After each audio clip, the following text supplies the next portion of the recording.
Cervantes y luego pasamos a la de Shakespeare. Eh, el tema que nos convoca el día de hoy tiene que ver con las remesas y su impacto en la migración. Durante más de 4 décadas quizá, sobre todo en la relación México-Estados Unidos, ustedes han percibido que las medidas que se han buscado para atenuar la migración han sido básicamente de orden judicial, de orden policíaco. Tener una patrulla fronteriza más fuerte, tener perros, tener drones, poner muros, etcétera, etcétera.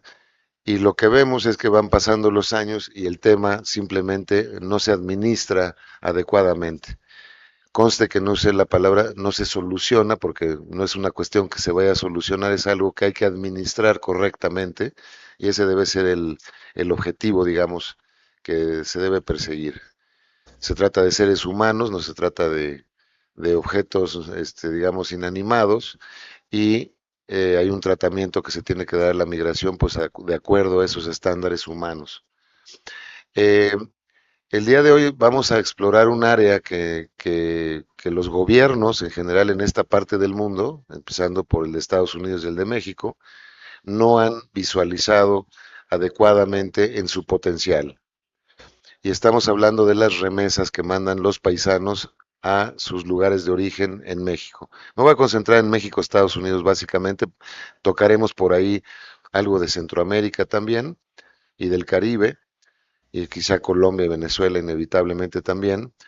Pero en el foco México-Estados Unidos señalaría que el año pasado el flujo de remesas que enviaron los paisanos a México fueron más de 60,000 millones de dólares. Estamos hablando de más o menos 4 veces más que la inversión extranjera que recibe México. Imagínense de lo que estamos hablando. Y no vemos el impacto laboral, el impacto económico, el impacto en desarrollo que sí suele traer la inversión extranjera. Quiere decir esto que la mayoría de esos recursos, de esos 60,000 millones de dólares que mandan los mexicanos que viven en Estados Unidos, se van a consumo y se van a gasto corriente.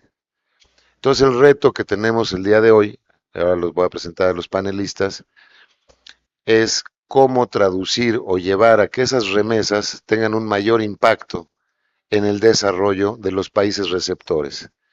Les decía 60,000 millones de dólares en el caso mexicano, pero por ejemplo en el caso de El Salvador, 1 de cada 4 dólares que circulan en la economía salvadoreña vienen de remesas.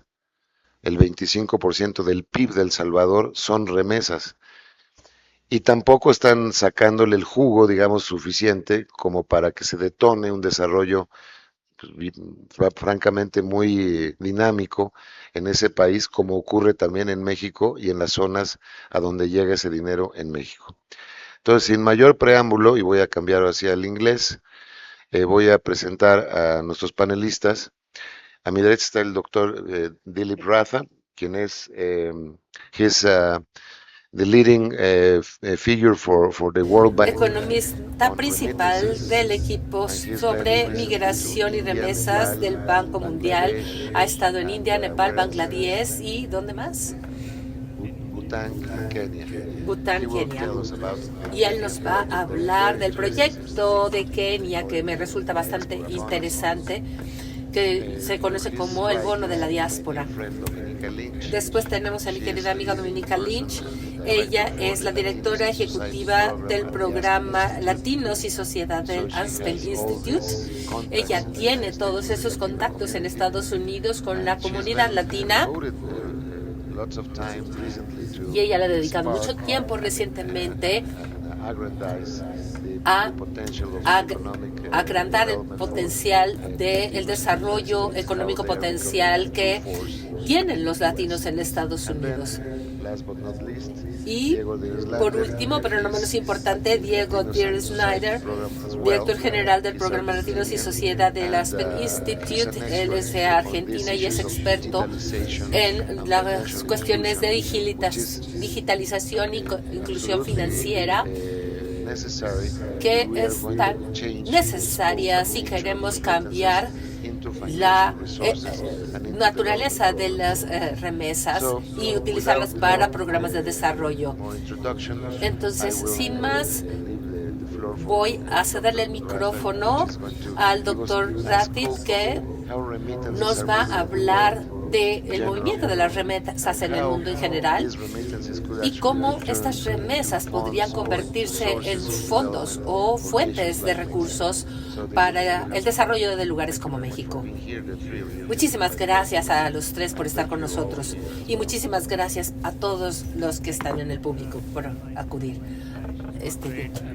Mi español no es muy bueno, estoy aprendiendo, probablemente en un par de años ya podría yo hablar español, pero te agradezco mucho, Enrique. Es un gusto estar con Dominica y Diego en esta hermosa Feria Internacional del Libro. Me encanta estar en una feria del libro. No es algo común para mí estar en un lugar así. Me encantará poder darme una vuelta por los diferentes stands.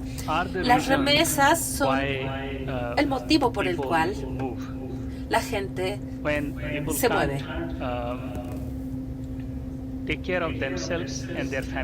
Quieren hacerse cargo de sí mismos y de sus familias, se desesperan buscando una manera de ganarse la vida para ellos y sus familias. Y por eso la posibilidad de obtener un trabajo fuera y enviar dinero es algo que invita a la gente a mudarse a otra parte. Y tenemos que decir que las remesas no podrían existir si no existiera la migración. Entonces son dos fenómenos que están íntimamente ligados. Simplemente para señalar, el número de migrantes a nivel internacional es de 300 millones, 3.5% de la población mundial. Eso significa que esos son migrantes a nivel internacional. Sí, 301 millones alrededor del mundo. Es 3.5% de la población mundial, lo que significa que 96.5% de la población no se va a otro lugar cambiando de país. Entonces son más bien la excepción en vez de la regla. Estos 301 millones de personas le envían dinero a su casa, $100, $200, 300, $400 al mes en el caso de México.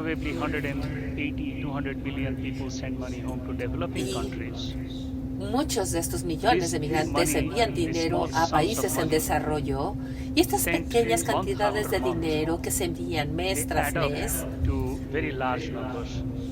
acaban sumando cifras enormes.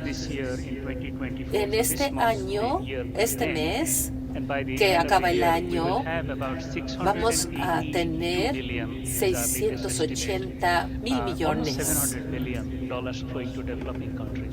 que llegan a los países en desarrollo. Y esa es la medida, digamos, oficial de lo que fluyen los dineros a los países en desarrollo. También hay estadounidenses que envían dinero a Canadá, y entre los países en desarrollo hay más migración entre unos y otros que de los países no desarrollados a los desarrollados o entre los desarrollados.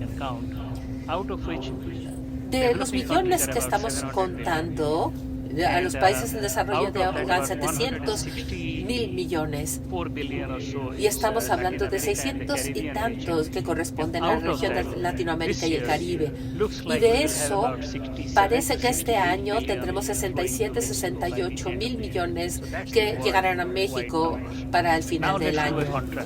Ahora vamos a hacer el contraste. 700.000 millones que van a los países en desarrollo.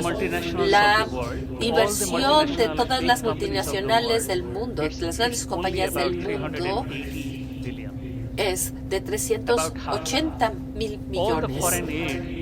Toda la ayuda extranjera, incluso la del Fondo Monetario, del Banco Mundial, perdón, y la que dona de Estados Unidos, toda la ayuda oficial, estamos hablando de 260.000 millones. Entonces estamos hablando de que lo que suman las remesas pequeñas que manda la gente es mucho más grande que lo que tenemos en la ayuda e inversión extranjera.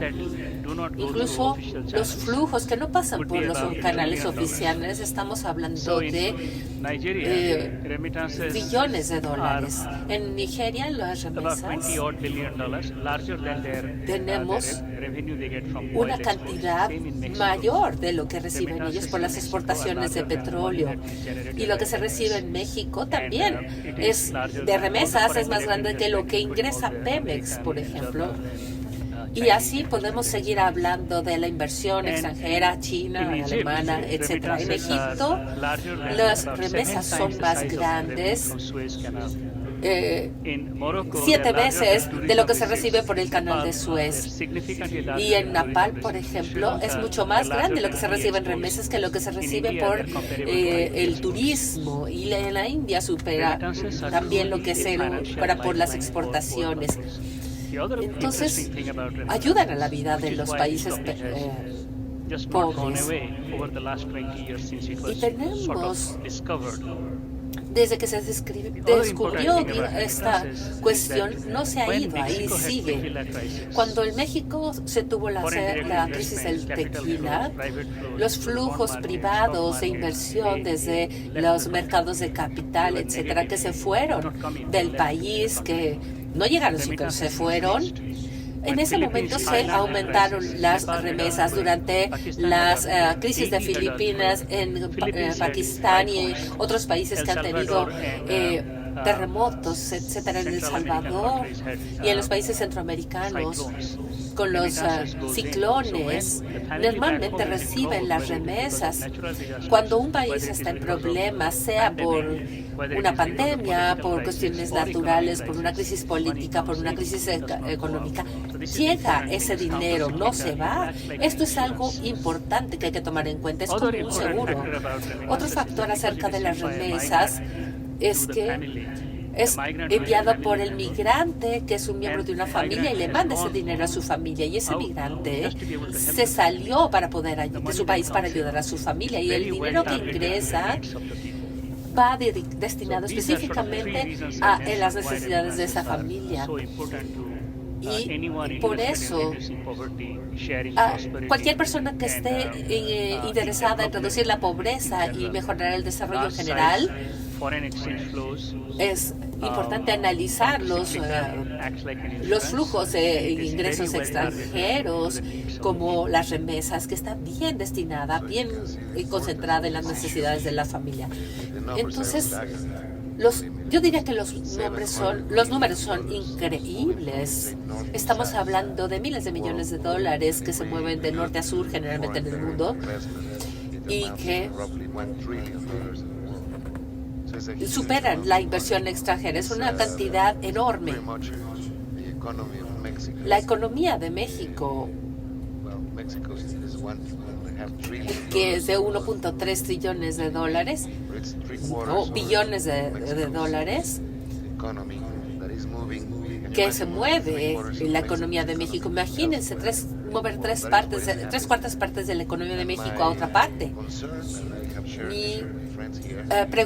Mi preocupación, y ya se los he comentado, es que podríamos tratar de aprovecharlas mejor. Es una enorme cantidad de dinero y no hemos visto, excepto por lo que dijo Dilip, los únicos que la aprovechan son las familias, pero esta no es la mejor situación probablemente. En la presentación inicial estábamos hablando de que la gente en los países quiere tener una mejor patrulla fronteriza, etcétera, pero eso no está funcionando. porque se quieren deshacer de la migración innecesaria. Y algunos países de desarrollo en Michoacán, Oaxaca o Jalisco que se pueden convertir en fuentes de recursos de trabajo para la gente de esos estados, en lugar de utilizarlos para comprar en el supermercado. Me parece, y esto es algo de provocación, que no estamos aprovechando bien todo ese dinero. Dominica, no sé si quisieras tú explicar más a fondo con tu capacidad cómo ven los latinos estas cuestiones y cómo ves tú este proceso en todo el mundo entre México y Estados Unidos especialmente. Bueno, pues muchísimas gracias antes que nada por venir. He trabajado con Enrique hace algún tiempo. Sí hablo español, pero por respetar a ti le voy a hablar en inglés.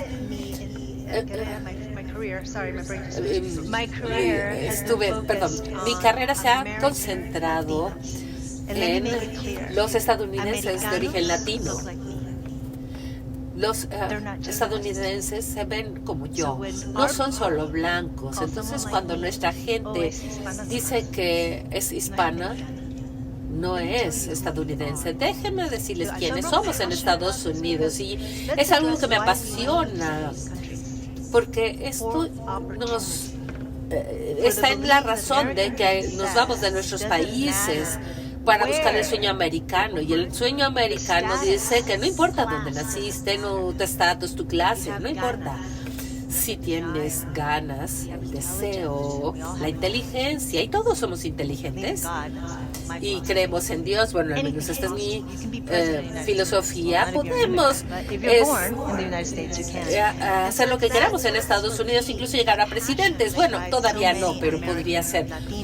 Entonces hay muchos latinoamericanos. Déjenme decirles quiénes somos y quién les envía dinero. 19% de la población de Estados Unidos es de latinos. 81% de ellos son ciudadanos estadounidenses. Ahora sí, ustedes vieran todos los logros de los trabajadores, digamos, de nivel más básico hasta los más avanzados empresarios en Estados Unidos, pueden ver que el PIB latino es de trillones de dólares, más grande que la economía de India o del Reino Unido. Somos un mercado.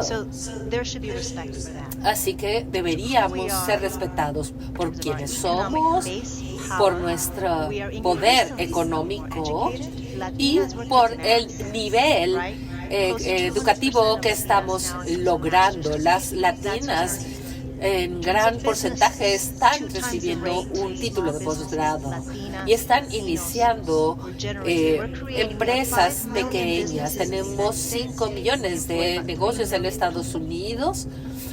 Influimos en 3.000 millones de personas.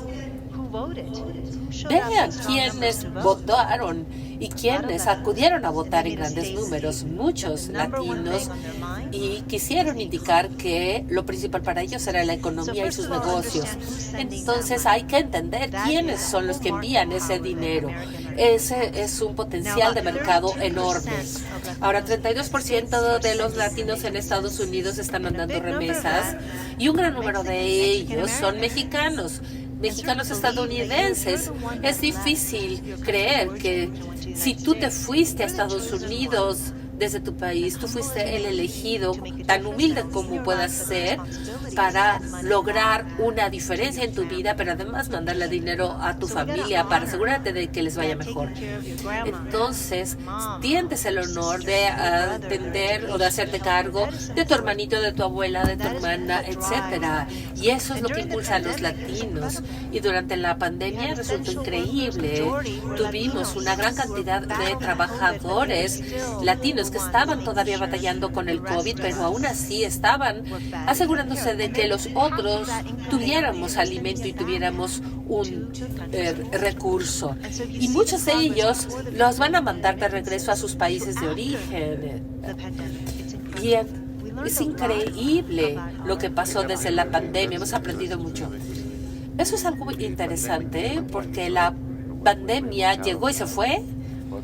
Ya salimos de ella, pero las remesas no han disminuido, se han quedado ahí. ¿Qué opinas de eso? ¿Por qué pasó o por qué no disminuyeron?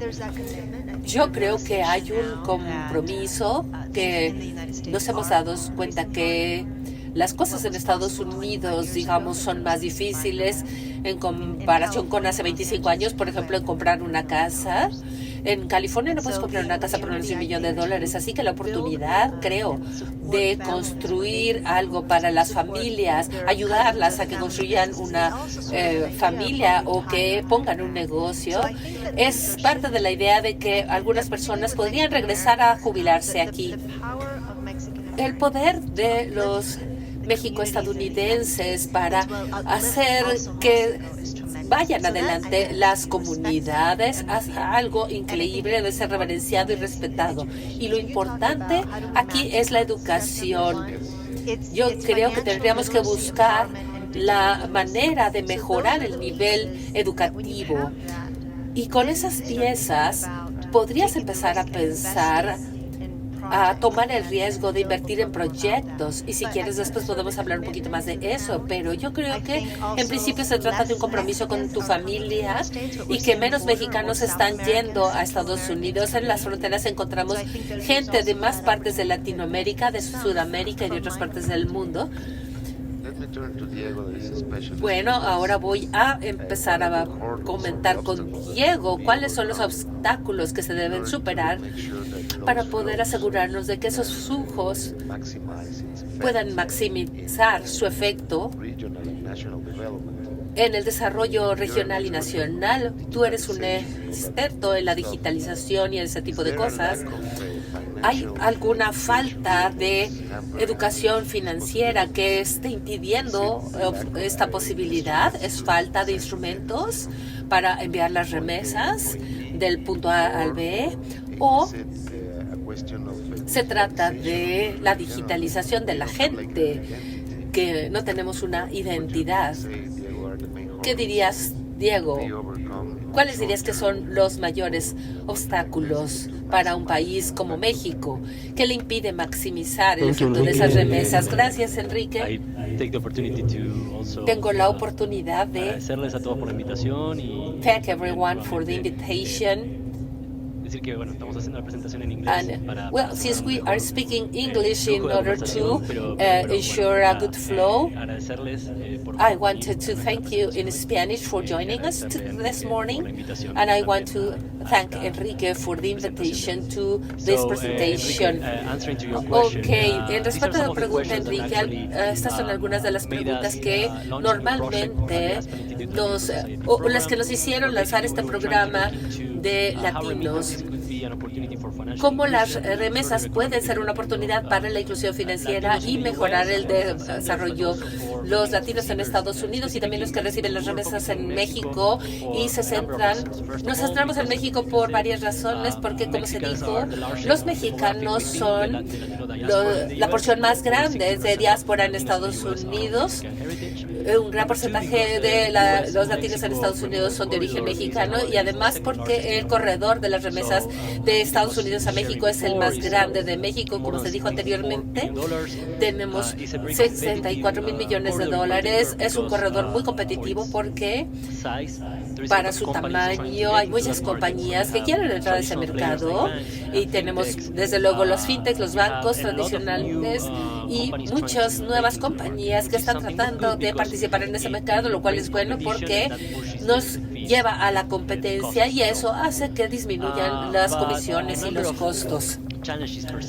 Tenemos bastantes retos que no obstante persisten. Uno de ellos es la exclusión financiera.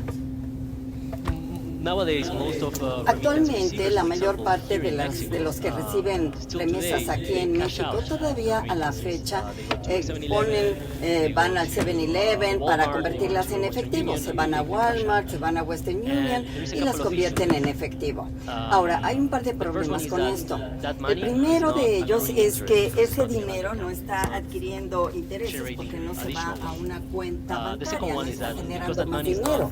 Y además, porque esto no tiene que ver con un sistema bancario. Nosotros sabemos que el sistema bancario pues no va a poder dar préstamos sobre la base del dinero de las remesas que se invierta. Ahora, si todas las remesas que vinieran a Jalisco fueran a una cuenta bancaria, en lugar de volver las remesas efectivo en cualquiera de los lugares todos conocidos, pues una parte de ese dinero se quedaría en el banco y el banco tendría más capital para otorgar crédito. Eso significa que el empresario jalisciense tendría mejores préstamos, mejores opciones para tener acceso a capital que le permitiría expandirse. Entonces ese es un problema. En el caso de México, nosotros sabemos por la última encuesta en 2021 del INEGI, encontró que el 51% de los mexicanos no tienen una cuenta bancaria. Entonces todavía nos falta un largo tramo por recorrer para que los mexicanos tengan acceso a servicios financieros más formales. Porque hay un costo en la economía informal. Cuando una persona porque cuando estás en la economía informal no tienes acceso a una cuenta bancaria, no tienes acceso a crédito, y si obtienes crédito tienes que ir con prestamistas que cobran una tasa excesiva.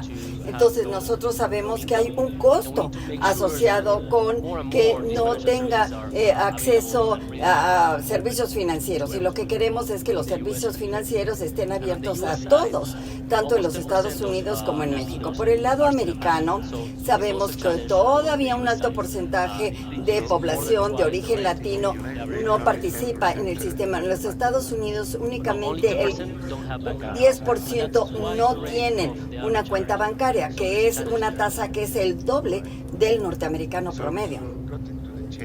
Bien, entonces para ir directos a la gran pregunta de cómo tener acceso a esta fuente de riqueza y convertirla en riqueza para los países receptores, ¿cuál podría ser su mejor consejo? En términos de qué es lo que un país como México debiera estar haciendo en términos de políticas, qué es lo que debiera hacer, qué debieran hacer los bancos, incluso a nivel de publicidad y a nivel de educación, para resolver pues este gran objetivo de desarrollar grandes regiones de México, ¿no? ¿Hay alguna receta que nos pudieran compartir? Pues sí la hay. El primer punto que tenemos que enfatizar es que las remesas son flujos de una persona a otra. Son dinero de las personas que ya pagaron impuestos, y los impuestos los usan los gobiernos, tanto en Estados Unidos como en México. Entonces esos impuestos son para propósitos de desarrollo, para construir carreteras, construir hospitales y escuelas. Y el dinero que llegue como remesas son dineros personales para un uso personal, y las personas están libres para usarlos para lo que quieran. Entonces el primer punto es: no hay que poner un decreto o una orden del gobierno diciendo deben de usar el dinero, digamos 10% para comida, 10% para ropa y 30% para comprar tractores o hacer inversiones o componer alumbrado. Los gobiernos lo han intentado, México lo intentó, Alemania lo intentó, y en los 40, 50 por allá, y esos programas, incluso por ejemplo, viendo con diferentes países, la gente hace lo que quiere hacer. Entonces ese sistema no funciona, no es posible ordenarle a las personas a que use el dinero específicamente para propósitos productivos. Ese es un primer punto. En segundo lugar, es muy importante recordar que las remesas en su mayor parte van de Estados Unidos. Estamos hablando de miles de millones, la cifra exacta son 160,000 millones que van de Estados Unidos hacia México. Y de hecho es uno de los países más grandes del mundo, uno de los más ricos del mundo, el más rico por acortarlo. Pero digamos que cuando tanto dinero sale de los Estados Unidos, lo que se piensa, bueno, el Estados Unidos no está dando mucha ayuda oficial, entonces digamos, la ayuda oficial está siendo sustituida o complementada o facilitada por las remesas.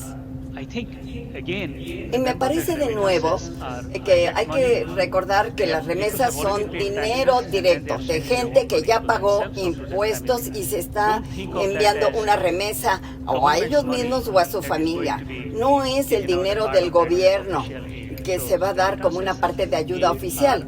La ayuda oficial y las remesas no son comparables. Y no se puede tocar las remesas. ¿Por qué? Porque hay que dar la ayuda para resolver problemas como el problema climático. Sí, entonces las remesas no tienen ninguna atadura política, es decir, están libres de todo eso. Sí, es correcto. Ese es el segundo punto. La ayuda oficial. No hay que pensar en las remesas como un sustituto de la ayuda oficial. La ayuda oficial tiene su propósito. Cuando se quieren hacer cosas para beneficiar al público en general o los trabajos públicos, no tiene que ver con remesas. Lo otro que hay que ver con remesas, bueno, es dinero privado. Entonces, ¿qué hay que hacer? Bueno, entonces tenemos que hacer, hay que pensar en incentivos. Entonces, si el clima de inversión en México no es bueno, si la gente no está dispuesta a invertir cuando tienen dinero, hay que mejorar el ambiente de negocios para que la gente se sienta más segura en invertir aquí. Ahora, si el dinero viene en pequeñas cantidades, digamos, si se paga mucho a las compañías que hacen las transferencias de las remesas, ¿por qué? Porque son personas que no tienen cuentas bancarias, no tienen billeteras digitales, entonces tienen que ir a compañías donde les cobran un 5 o 10% de la remesa para mandar ese dinero a casa.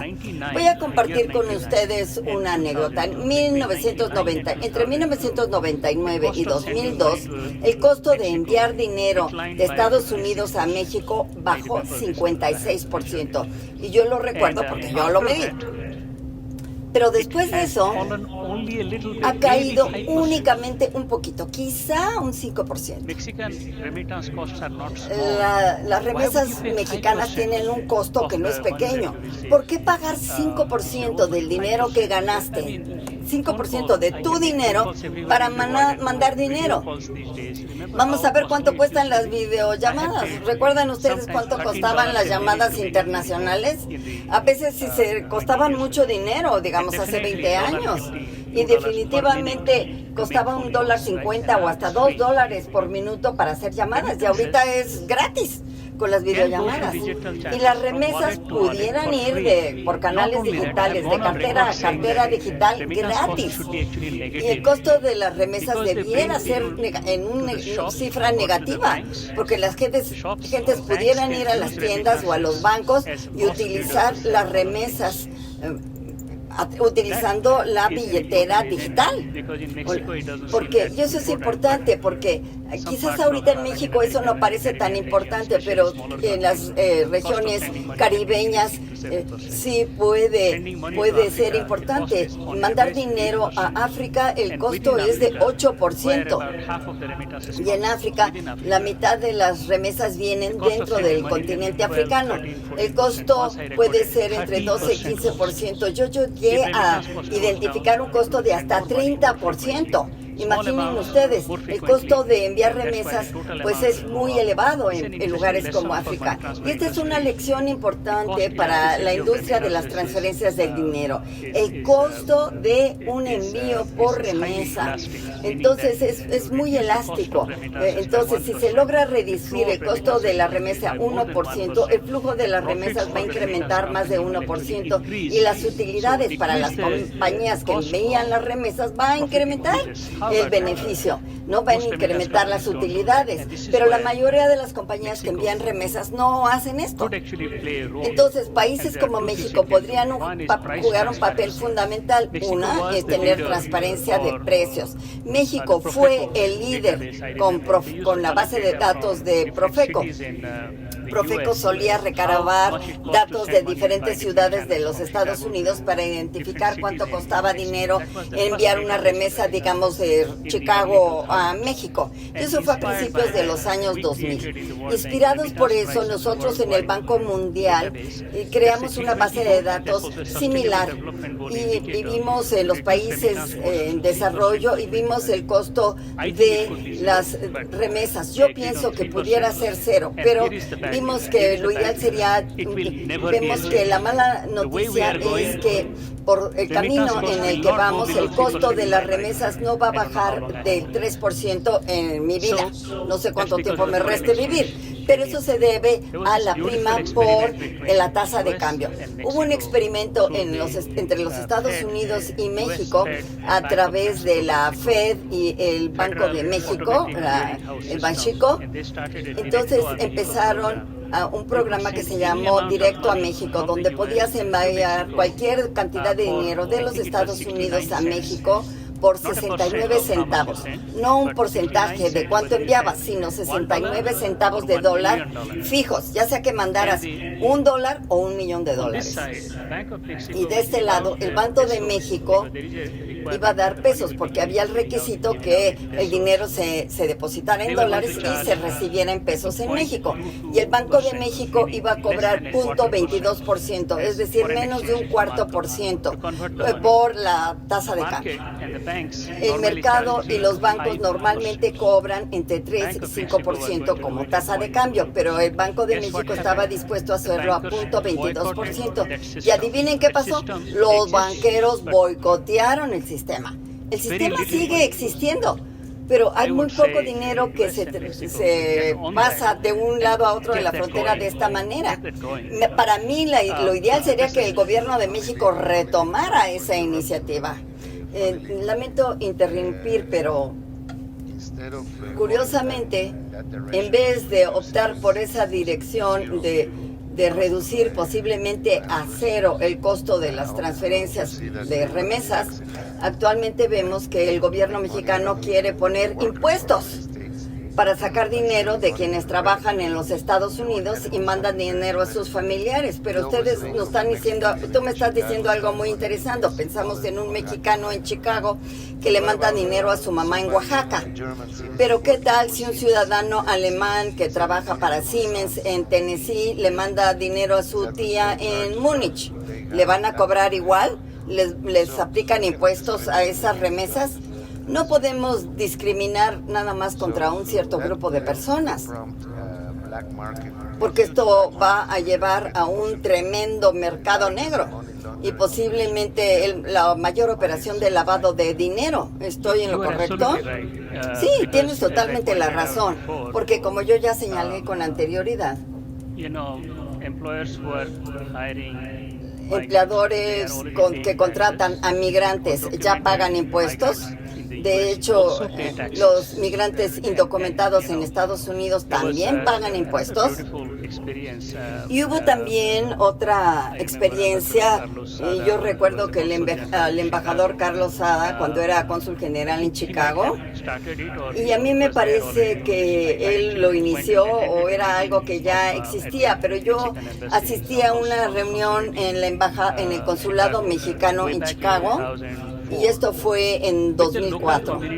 Y con los bancos de la comunidad local iniciaron un programa para incrementar los servicios bancarios, el acceso a servicios bancarios para migrantes mexicanos. Y en ese experimento los banqueros señalaron algo muy bello. Ellos dijeron que para cualquier extranjero, para poder tener un préstamo hipotecario, un préstamo para compra de vivienda, eso es totalmente legal. La ley lo permite.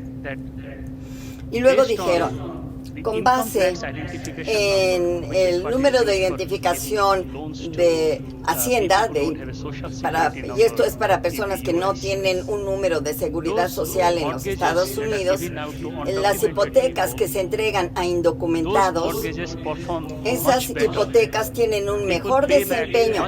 Las personas siempre pagan muchísimo mejor y son muy pocos los que caen en default, caen en una falta de pago.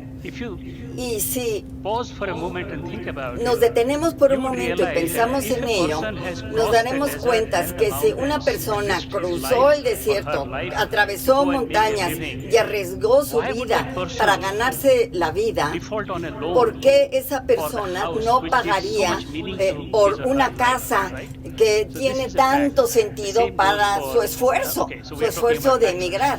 Entonces, ahora que hablamos de impuestos, cuando las personas están trabajando y ya pagaron impuestos y mandan dinero a sus familias,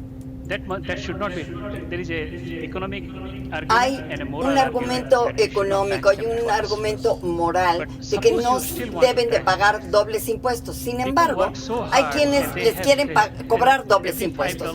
Son personas que han trabajado muchísimo. Cada $5, cada $10 que ganan significan muchísimo para ellos. Entonces, ¿qué pasa si esas personas no pueden pagar impuestos? Bueno, se van a otras fuentes de financiamiento. Las leyes existen. Una es para cobrar dinero y hacer que ese dinero beneficie a la sociedad. Pero por el otro lado, la ley quiere decir, bueno, esa ley ya es obsoleta. Entonces hay que cambiar la ley. La ley es lo que nosotros hagamos de ella. Entonces imaginen ustedes cómo administrarían un impuesto sobre remesas. Entonces, si tú incluyes a las agencias de Hacienda para que persigan a las personas porque no pagan impuestos por sus remesas, pues yo sé que les costaría más. Entonces, yo diría que el poner impuestos a las remesas es moralmente algo que no se justifica. Igualmente, incluso yo estaba hablando con el embajador Flynn hace un momento acerca de las promesas de Trump. Y una de ellas era que, de hecho, el vicepresidente mismo estaba estudiando la posibilidad de aplicar impuestos sobre las remesas, con la idea de promover el desarrollo en América Latina, y que esto cambiaría la naturaleza de los flujos migratorios. ¿Cómo ves, Dominica? ¿Cómo podemos echar la bola a rodar? Tenemos que organizar fondos en los Estados Unidos. Tenemos Fondo Jalisco, Fondo Oaxaca, Fondo Michoacán, o Fondo México, o Fondo Salvador. ¿Cómo pueden tomarse estos recursos para llevarlos al desarrollo de comunidades en los países de donde salen los migrantes? ¿Y quién decide cuál es el proyecto correcto? Si es un proyecto de irrigación, o si es un proyecto para dotar de energía eléctrica, o si es educación, o es reconstruir escuelas. ¿Cómo visualizas esto? ¿Cómo podemos encontrar la manera de hacerlo y que todos los actores lo tengan claro? Bueno, me parece que es importante entender que las remesas no es algo que tenga una solución que se presente de la noche a la mañana. Primero se tienen que establecer varias cosas antes. Bueno, ¿por qué se van las personas a Estados Unidos? Porque buscan oportunidades. Si se dieran oportunidades en México, la gente se quedaría. Entonces, ¿cuál sería la infraestructura para dar oportunidades y quién financiaría estas oportunidades? Enrique y yo hemos platicado y McKinsey ha hecho muchas investigaciones sobre el estado económico de los mexicanos o los latinos en Estados Unidos y vieron que entre un 50% de nuestros ingresos, particularmente de los recién llegados, mandan el dinero a sus casas. Y la pregunta es, ¿pudiera haber un proceso de educación en el que digamos sí, que satisfagan las necesidades de su familia, pero a través de las asociaciones vecinales en Zacatecas o Michoacán o los estados en México que reciben dinero de la diáspora, pues sepan y decidan en qué se va a gastar el dinero? Esa no es una idea nueva, esta es una idea que ya ha surgido muchas veces, como por ejemplo el proyecto 3x1, donde el gobierno ponía la misma cantidad de dinero que enviaban los que estaban en la diáspora, ya sea para construir una escuela. Ahora, ¿funcionó eso? Y la respuesta es algunas veces, pero tenemos a Enrique aquí en el panel que dice que no funcionó. Entonces me quedo con lo que él dijo, que eso no funcionó. Entonces habría que reformatear esa idea y explorar cuáles serían los vehículos idóneos. Y quiero terminar aquí diciendo que fintechs, están surgiendo fintechs como una parte muy importante del ecosistema para desplegar capital donde los grandes bancos no quieren tener presencia. Eso pasa en los Estados Unidos para los negocios pequeños de los latinos en los Estados Unidos. 91% de esos negocios son muy pequeñitos. Hablamos de $1 millón anuales. Entonces, ¿de dónde tienen acceso dinero? ¿De fintechs o de las instituciones para el desarrollo comunitario? Algunas son uniones de crédito, que ellos están ya pensando qué otros servicios financieros necesitan los latinos en Estados Unidos que ellos puedan dar en su cartera de opciones. Y ahorita ya se está viendo, bueno, qué hacer con las remesas. Entonces, si vemos nosotros en el ecosistema total y vemos las remesas, sabemos nosotros que se necesita educación financiera, necesitamos tener buenos socios, como en el caso de FinTech, y también necesitamos grupos establecidos que estén organizados y desde luego desarrollar nuevos productos. Entonces, nuestro programa se enfoca mucho en cómo invertir en más negocios que sean propiedad de latinos para poder abordar muchos de los retos. Hay un nuevo acta que se llama Félix Pago, y si quieren saber de nuevas apps en el mercado que no estén compartiendo con Western Union o con MoneyGram, hay nuevas apps. Por ejemplo, hay un centro de Mastercard para desarrollo incluyentes que están invirtiendo en negocios que son propiedad de latinos y están viendo en áreas donde ya usan tecnología. ¿No ha oído hablar de WhatsApp? ¿Quién ha oído hablar de WhatsApp? Bueno, muchos usan WhatsApp, ¿no? Entonces, Félix Pago, a través de WhatsApp, puede ser una forma de enviar remesas a sus familiares. Les puedo dar mi número para que empiecen a mandar dinero, ¿eh? Bueno, entonces, es importante entender la tecnología. Entonces, me parece, Enrique, que nosotros estamos en un tiempo que nos emociona mucho, donde ya contamos con la tecnología y ya contamos con procesos. Entonces, aprender de por qué no funcionó 3x1. Y creo que el gran problema es porque no tenemos confianza. Y la pandemia nos obligó a confiar unos en otros, ¿no? Pues vamos entendiendo que las remesas es un ecosistema y hay que ver quién está presente en el mercado, qué tecnología es importante, cómo construir confianza. México durante la pandemia desplegó ayuda social a gente en los medios rurales y los incentivó a que abrieran una cuenta bancaria. Pero ¿qué más puede hacerse?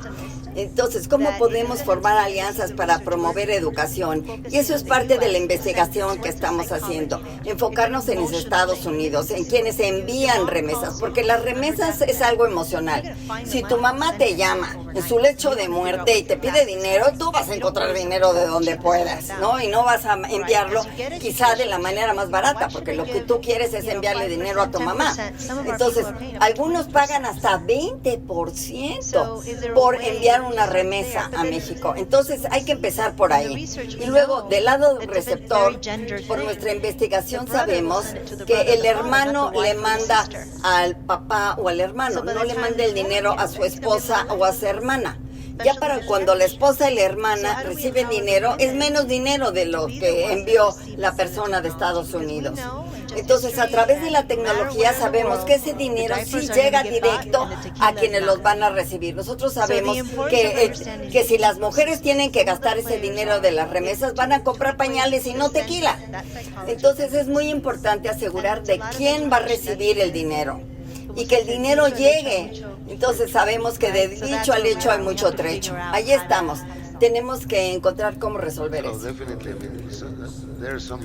Sí, definitivamente hay prerequisitos que necesitamos cubrir. Uno tiene que ver con la tecnología, con educación financiera, inclusión financiera, digitalización. Y todas estas cosas son como nuestra caja de herramientas básica para poder soñar y hacer que las cosas realmente se den en grande. Pero usted mencionó algo que me llamó la atención, no ahorita, sino algo que dijo usted antes acerca de la psicología del que manda dinero a México, digamos de Los Ángeles o de Chicago. Ellos normalmente envían un promedio de remesa de $300 mensuales, casi $400 mensuales. Ahora, ¿qué pasa si yo trabajo en una granja en California y tengo la costumbre de enviar $400 mensuales a mi mamá en Los Altos? Si abrieran un negocio en Los Altos de Jalisco, quizás el siguiente mes no tendría que enviar $400 porque ya el negocito de Los Altos de Jalisco está generando dinero. Y entonces quizá el que está viviendo en una granja en California va a decir, bueno, pues ¿por qué estoy viviendo en California? Mejor me voy a Los Altos porque ahora ya tenemos un negocito que está ganando más, porque mis parientes ya están trabajando y ya estamos todos ganando más que cuando me fui. Entonces, el trabajo principal que hay que ver son las oportunidades. Si ellos fueron en busca de oportunidades en los Estados Unidos, pero ahora identifican oportunidades en Oaxaca o en los Altos de Jalisco o donde fuera, entonces ya no verían la oportunidad como un lugar dorado Estados Unidos, sino que ya verían las oportunidades como un lugar dorado en su país. Entonces eso se hace que las remesas lleguen a los pueblecitos pequeños, a las aldeas. Y esa es mi manera de pensar, y por favor corríjanme, que quizás lo mejor por saber es qué tipo de proyecto se necesita en Uruapan o en donde fuera, Tlalmanalco, en el Estado de México o donde fuera. Entonces, o quizás se necesitan 2 farmacias nuevas, quizás se necesita una nueva clínica, o quizás se necesita un sistema de irrigación. Entonces, los locales deberían decir, oye, mira, mándanos remesas para poder cubrir esta necesidad aquí en casa. Y esa va a ser un seguro de que los negocios van a funcionar. ¿Cuál es el problema? Y todo el mundo sabemos que se necesitan farmacias en todas partes, ¿no? No sé si quiera comentar en esto. Bueno, sí. En toda mi carrera, 28 años ha sido para promover la presencia de latinos en los Estados Unidos, dar becas a los chicos para que puedan asistir a la Universidad de California. Y nosotros organizamos una gala muy elegantiosa en un hotel en Beverly Hills. Invitamos a los latinos. Y recuerdo una vez donde decíamos, bueno, hicimos una pregunta, ¿por qué llega la gente a Estados Unidos? Y nosotros en ese sentido tuvimos como invitada a una mujer que fue la primera generación de su familia en ganar una licenciatura en los Estados Unidos y dedicó su premio a su mamá, que había sido una mucama en el Hotel Beverly Hills. Y ella realmente dio su premio a su mamá que había cruzado la frontera para su hija, que ahora era médico en los Estados Unidos. Y ella ahora es una especialista en fertilidad. Y la razón por la que ella emigró a los Estados Unidos y trabajó como camarista en un hotel era para que su hija tuviera oportunidad. Y en México queremos tener oportunidad. Mi jefe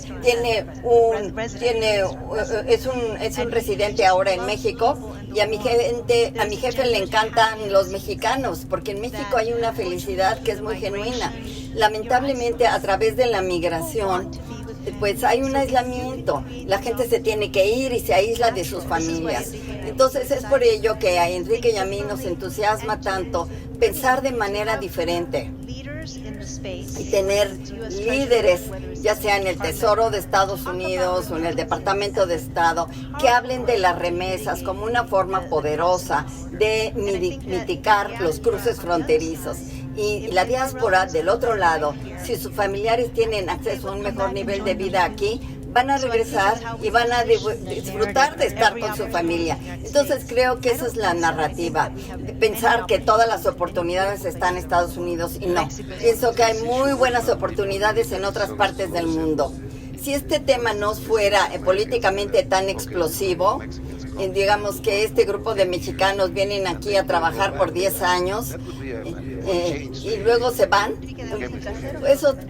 Bueno, pues eso fue el programa Bracero, Enrique, en eso consistió el programa Bracero. Bueno, eso podría cambiar la química del debate, no diré que sea la solución, pero cambiaría la química. Y entonces quizás sería un buen momento de pedirle de agradecerles a Dilip, a Diego y a ti por tu participación, porque ya sabemos que ustedes hicieron algo entre kenianos y los kenianos en el extranjero. A ver, Dilip, si nos puedes platicar un poco acerca de esto. Sí, pero también tenemos el tema de cómo hacer que las remesas sean más productivas. Cuando hablamos de flujos de personas. Y la respuesta es que podemos encontrar formas indirectas de alentar a las personas a que inviertan más en la comunidad receptora, esa es una idea. Y otra forma más directa, porque hay dos, es que se puede utilizar un financiamiento a través de bonos. De aquí, a ver, ¿nos puede describir en qué consiste esto? Es un bono. Es un instrumento financiero. Entonces hay un bono para kenianos. Sí, entonces lo que se puede hacer, y hay dos buenos ejemplos, que son Israel y la India.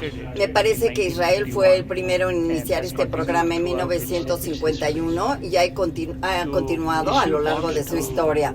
Se emiten bonos a los israelíes y a todos los judíos en la diáspora, y el año pasado recolectaron 2.7 mil millones de dólares. En países en desarrollo, India creó un bono para aquellos que estaban en la diáspora, y esto fue en 1988 cuando vino la crisis financiera y les preocupaba mucho el tipo de cambio.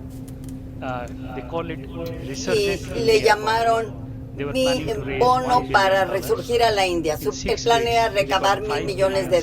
En 6 semanas tuvieron una suscripción de $5,000 millones. Emitieron bonos de $200 a indios viviendo en Estados Unidos, Europa y países del Golfo, en Singapur, porque hay indios en todas partes del mundo. Los indios es la comunidad migrante más grande del mundo y son los que más envían dinero por remesas en todo el mundo. Este año esperamos que en la India se reciba $129,000 millones por remesas que envían los indios de diferentes partes del mundo a India. Entonces, a través de estos bonos se emitieron bonos. Y Nigeria es otro ejemplo. En 2017, Nigeria recabó $200 millones vendiendo bonos con un valor nominal de $200, y se lo enviaron a nigerinos viviendo en Estados Unidos y en Europa. Y la manera en que funcionó es que un nigerino, de hecho tú hablaste de Kenia, pero nosotros trabajamos con el Banco Mundial y ellos de manera activa están tratando de crear también un bono para Kenia.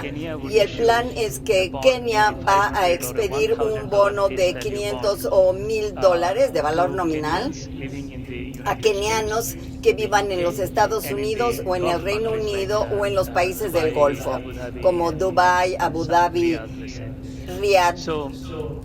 Entonces la idea es que los kenianos en estos países, digamos en Nueva York,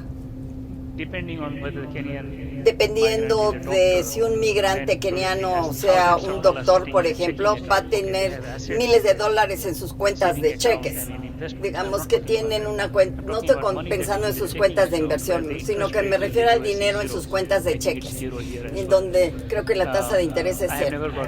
Pero a mí, yo nunca he visto que sea de 0.01 centavos en cuanto a cobro por servicios financieros por mi cuenta de cheques en los Estados Unidos. Digamos que un doctor tiene $1,000 en su cuenta de cheques, o que un chofer o una persona que haga la limpieza en un hospital tenga $100 o quizá $2,000 en su cuenta de cheques, o que sea un indocumentado que pueda tener $1,000 debajo de su colchón porque no tiene acceso a ningún servicio financiero, pues entonces habría que dirigirse a ese sector poblacional con un bono y decirle: te vamos a dar 5% de interés, tú compras un bono o puedes comprar de 1 a 1 millón de bonos. El bono es totalmente repatriable y eso ya te bloquea el dinero por 5 años. Y mientras más bonos compres, ya sea el gobierno de México o una compañía privada en México, pudiera ser pudiera ser una compañía pequeña en México. Pero bueno, se expide el bono 15 millones, 20 millones o quizá $2 millones. Y el bono se lanza una campaña para, no sé, 1 millón de personas, medio millón de personas como mercado de destino, y con ello cambiamos y le damos una vuelta al mercado de bonos. Actualmente, cuando México emite un bono, ese bono se compra por más o menos 100 inversores institucionales y tienen una denominación, digamos, de $1 millón. Nosotros queremos darle la vuelta a esto y decir: vamos a emitir bonos que sean de $10,000 y que se vendan quizás a 1 millón de mexicanos, y si 1 millón de mexicanos compran estos bonos, esto se convierte en miles de millones de dólares y el dinero se destina a fines de inversión como construir carreteras, energía solar, o tener pequeñas y medianas empresas o hospitales también. Es un bono sencillo que va dirigido a la gente, y como a la gente le interesan los proyectos que van a financiar los bonos se estructuran en concertación con los migrantes. Y si se hiciera esto, las oportunidades de éxito serían muy altas. Y si uno habla con un migrante, yo no he hablado con un migrante mexicano, pero sí he hablado con un migrante indio, jamaiquino. Entonces, es una pena que nosotros no tengamos esto en México. Hay 68,000 millones que entran a México, y México pudiera fácilmente tener 10,000 millones de dólares por si se emitiera este programa de bonos. Y el bono de diáspora, y esto es muy importante, es que tendría una tasa de interés mucho más baja. La tasa de interés que paga el gobierno actualmente es muy baja porque es muy variable, porque cuando tienes un bono institucional, el límite es lo que le llaman una tasa de interés, que es una tasa del Tesoro de los Estados Unidos, que es entre 4.5 y 5%. Para el migrante, la base es el 0% que tienen cuando ponen dinero en su cuenta de cheques o bajo el colchón. Entonces ahí ya tendrían una ganancia de 4% con los bonos. Y el riesgo para país, el riesgo soberano, en Estados Unidos el interés institucional es tener una tasa de interés mayor simplemente para cubrir los riesgos de México. Los riesgos de México asociados con inversión en México. Pero si tenemos para el migrante mexicano, el riesgo asociado con México es más bajo que la percepción de riesgo para un gerente en los Estados Unidos. Entonces tenemos que, mi impresión es que la tasa de interés para el bono institucional, que es de 6 o 7%, y para el bono de diáspora podría ser de 5% o menos. Cuando tenemos un menor costo de financiamiento, podemos hacer proyectos que sean socialmente más relevantes y que vayan a menos costo. Entonces esto es muy importante. Sobre todo lo importante es que el dinero de esos bonos vaya para inversiones que sean importantes socialmente para la comunidad que lo recibe, y esto debe de ser explorado por México. Sí, algo más que tenemos que hacer es cerrar la puerta y que Dilip no se vaya para que lo contratemos y nos dé más asesoría para crear un mercado de bonos para la diáspora, y luego Doménica y Diego nos ayudarían a decir, bueno, ahora ya tenemos un bono mexicano. Bien. Pero lo que me gustó mucho acerca de esto, Dilip, es que lo que nos propones de bonos es algo que ya tienes comprobado, no es algo teórico. Pero ¿cómo se usan esos bonos? Bueno, esa es otra historia. Eso es algo que tendría que detallar. Si me permite señalar, nosotros estamos muy activos en el Banco Mundial, buscando apoyar este tipo de bonos, enlazando los bonos a proyectos específicos. Por ejemplo, puede haber un contrato en el bono para decir que el dinero se va a utilizar para un proyecto específico, o 2 o 3 proyectos específicos, pero es una obligación contractual. Y cuando se tiene esto, entonces organizaciones como el Banco de Inversión Multilateral, MIGA, que es donde yo trabajo ahorita, y hay muchas otras organizaciones que nosotros podemos dar una garantía contra la falta, contra el incumplimiento al contrato. Otra pregunta rápida, para que me respondan sí o no. ¿El Banco Mundial está trabajando con México para desarrollar un mercado de bonos como esto? No. Bueno, entonces podemos cerrar la puerta y hacerlo hasta que se lo haga una realidad, o vamos a Washington para tocar puertas en Washington D.C., para que pudiéramos tener el apoyo para que hubiera este sistema de bonos. Bueno, yo quisiera decir que si pueden organizar los bonos, nosotros podemos ayudarles con la diáspora de latinos en los Estados Unidos. Bueno, ese es exactamente a donde yo quería aterrizar, que este seminario nos dé las bases para identificar a los actores que nos van a permitir llegar al mercado de bonos.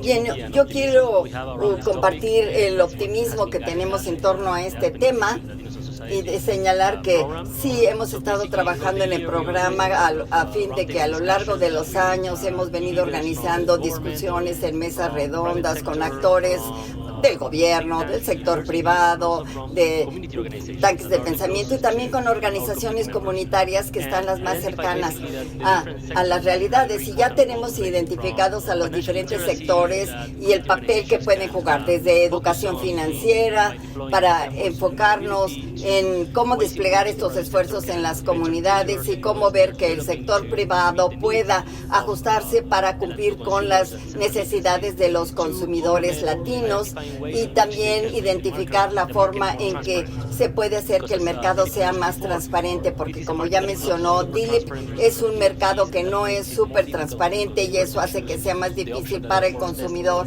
optar por la mejor opción.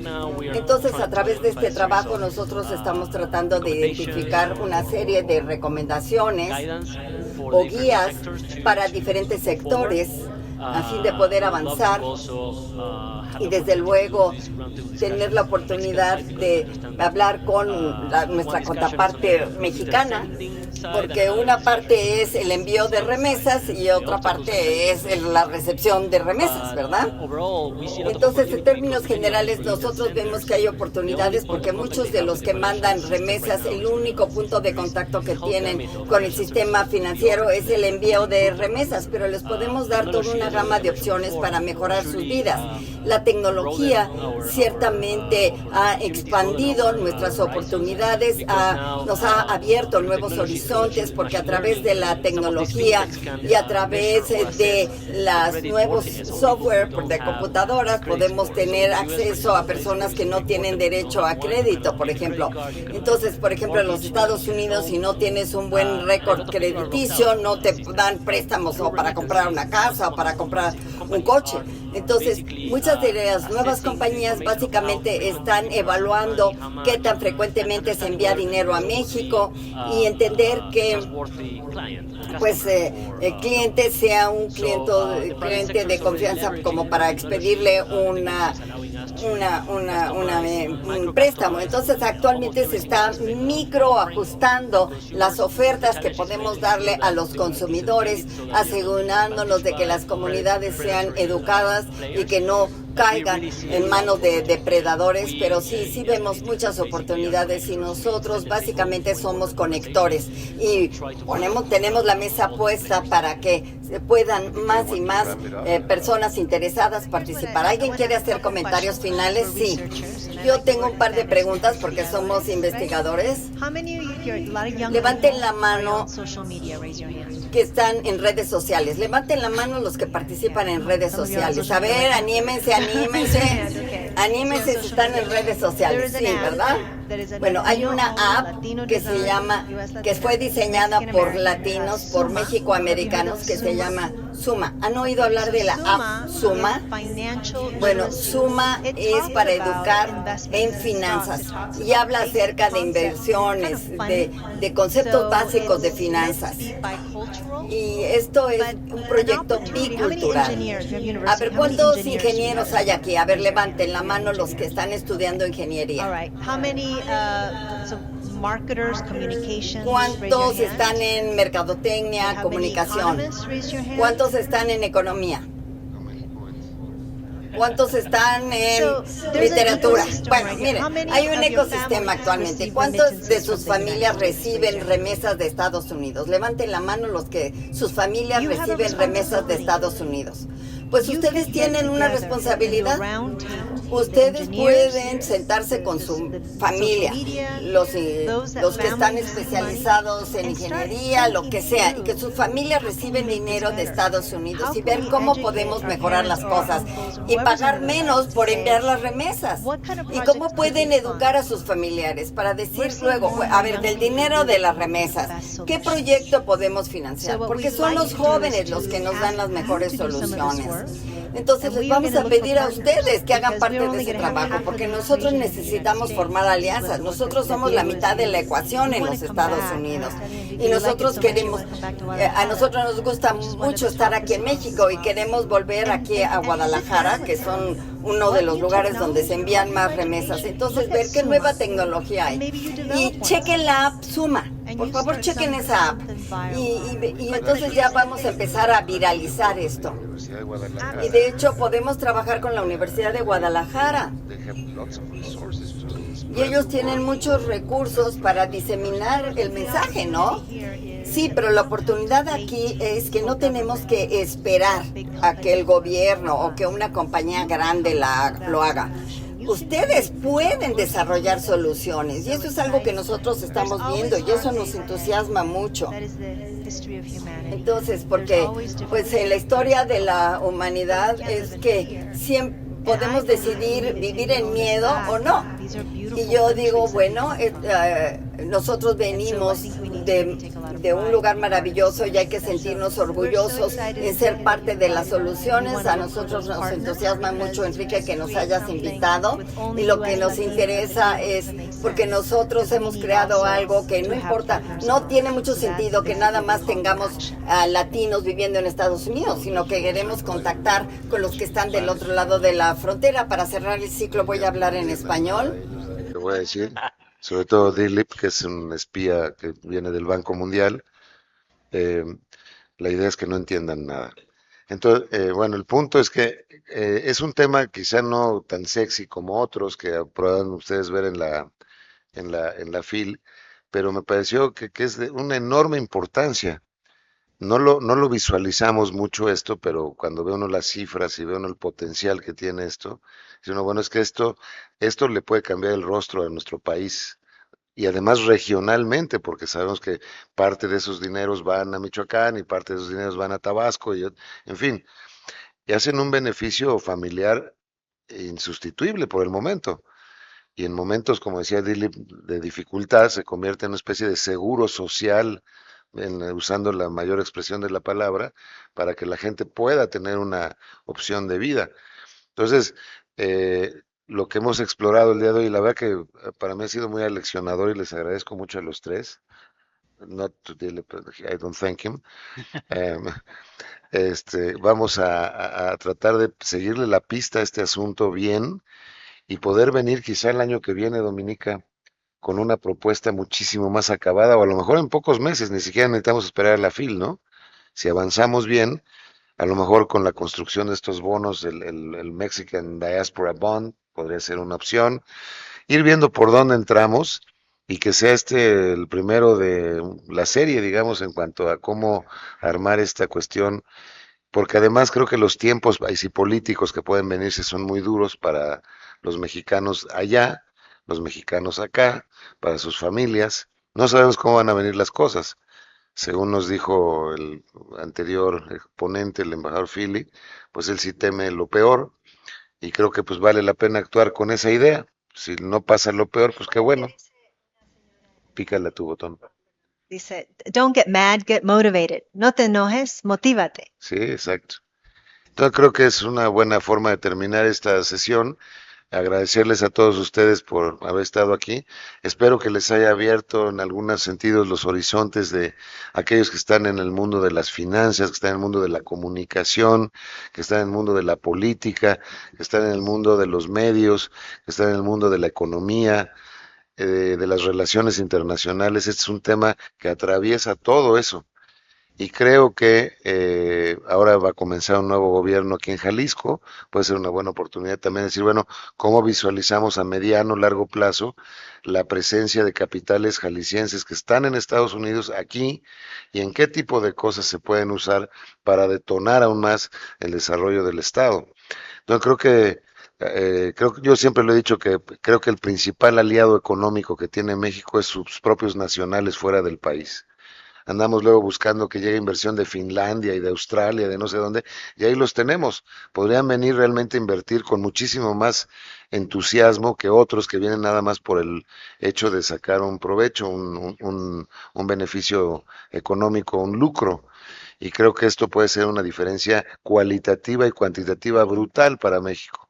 Entonces espero que pues les haya parecido interesante, que lo tengan ahí en mente como uno de los temas relevantes a seguir la pista.